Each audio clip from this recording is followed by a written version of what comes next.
पिले नवम श्रेणी जीवविज्ञान द्वितीय अध्याय जीवकोश और यार संगठन कथा आम आलोचना करुले एवं पूर्व आम आलोचना करें विभिन्न कोषअंगिका कथा। आज आम एक नुआ कोषअंगिका कथा आलोचना करवा ताहूँ अंतर्जीवकीय जालिका गठन किपरि। आम जाने कोषजीवक न्यष्टि न्यष्टिर दुईटी आवरण रही बाह्य आवरण एवं अंत आवरण। बाह्य आवरण रु एक सूक्ष्म झिल्ली आवरण संस्था शेष कोष झिल्ली रे आसी मिसी ताने न्यष्टिरु कोष झिल्ली पर्यंत एंडोप्लाज्म रेटिकुलम टी लंबी। तो यही सूक्ष्म झिल्ली आवरण संस्था किपरि कार्य करे एवं यह केते प्रकार आम देखुचे। यही आवरण रे किछि अमसृण दाना भली अंश रही जहाँ को आम राइबोसोम बोली कही था। पर या विषय आम आलोचना करिबा। राइबोसोम अवस्थित सूक्ष्म झिल्ली आवरण को आम अमसृण एंडोप्लाज्म रेटिकुलम कही था।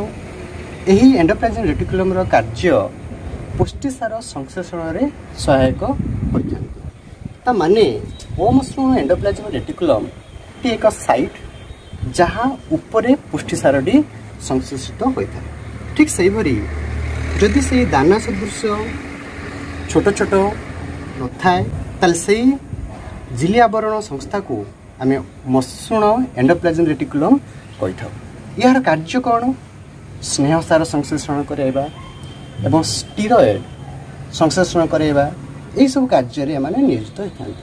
साधारण भाव में देखा गले एंडोप्लाज्मिक रेटिकुलम विभिन्न पदार्थर प्रेरण कोषजीवक मध्य कराई थांती। एथि सहित कोष झिल्ली निर्माण क्षेत्र में मध्य एमाने साहाय्य करते।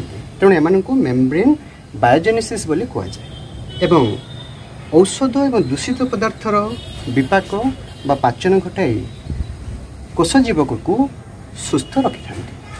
ये थिला अंतर्जीवीय जालिकार गठन एवं कार्यधारा। परवर्ती कोष अंगिकाटी हूँ गल्जी कम्प्लेक्स बा गल्जी बॉडी जहाँ आम शॉर्ट रे GC बोली कही था। गठन किपरि? न्यष्टि पाखरे एंडोप्लाज्म रेटिकुलम रो निकटरे चेप्टा नली बक्राकार थली बा सूक्ष्म जालिका आकार एमानकर गठन मुख्यतः यही गल्जी कम्प्लेक्स कौन काम करथांती? जो पुष्टिसारटी एंडोप्लाज्म रेटिकुलम रे प्रस्तुत हुए ताहा छोट निधानी माध्यम रे गल्जी बॉडी मध्य को प्रवेश करे। सहीठारे ए निधानी मध्य रे थिबा पुष्टिसार सहित अन्यान्य पदार्थ जेमिति कि फैट जहाँ आम स्नेहसार बोली कहूचे किसी शर्करा कार्बोहाइड्रेट एवं किसी सल्फर गंधक तक संजोग घटाई गल्जी बॉडी सेटा एक अन्य एक निधानी माध्यम ट्रांसपोर्ट वेसिकल्स जहाँ आम स्थानांतरण निधानी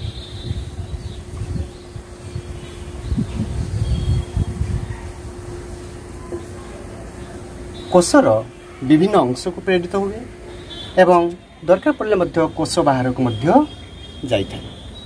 तेणु गल्जी बॉडी ये पुष्टिसार पैकिंग अर्थ होची पुष्टिसार को संपूर्ण करिवारे सहायक होता है। अर्थ यही सब पदार्थर संजोग घटाइबारे साहाय्य करता है। एथि सहित ए गल्जी बॉडी मुख्यतः आमर प्राणी कोषरे रही थाए। जदि उद्भिद कोषरे यही प्रकार गल्जी बॉडी थाए तेबे ताको आमे डिक्टियोजम्स बोली कही था। यही डिक्टियोजम एंजाइम क्षरण सहित कोष भित्ति निर्माण में सहायक होता है। ये थिला मोर गल्गी बॉडीर गठन एवं विभिन्न कार्यधारा। एवं जानिबा आमे आउ गोटे कोष अंगिका जहाँ आम राइबोसोम्स बोली कही था। ये राइबोसोम्स छोट दाना सदृश्य मु आगु कही भाया छोट दानाटी उभय प्राग्निष्ठ कोष एवं सुनिष्ठ कोष रही ता सहित कोष अंगिका माइटोकॉन्ड्रिया एवं क्लोरोप्लास्ट हरित लबकर एभली राइबोसोम रही है। मुख्य कार्य यार कौन? यही राइबोसोम पुष्टिसार संश्लेषण कराई थांती। तेणु यही पुष्टिसार संश्लेषण कराउथुवा छोट दानाटी दुईटी एकक को नहीं गठित, गोटे स्मॉल सब यूनिट आ गोटे हूँ लार्जर सब यूनिट। यह किपरि गठित होता है? RNA. R stand for ribosomal RNA, अर्थ राइबो न्यूक्लिक अम्ल, जहाँकि न्यूक्लियोलस डीएनए रु तैयारी होता है। ता सहित पुष्टिसार संयोग घटाई ये राइबोसोम प्रस्तुत होता है।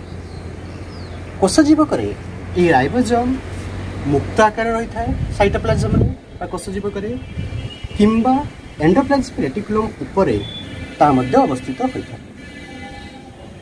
तो पुष्टिसार संश्लेषण रे यही राइबोसोम सहित वार्ता बहन करुवा एमआरएनए मेसेंजर आरएनए प्रथमे आसी संयोग घटाए एवं से वार्ता अनुसार साइटोप्लाज्म टीआरएनए से टीआरएनए विभिन्न प्रकार अमीनो अम्ल को संयोग घटाई पुष्टिसार गठन करिवे सहायक होता है। तेणु पुष्टिसार संश्लेषण एक जटिल प्रक्रिया। तो ये जटिल प्रक्रियाटी को ये राइबोसोम माध्यम ही होता है। आज एतिकी परवर्ती अध्याय आम अन्य कोष अंगिका विषय आलोचना करूँ।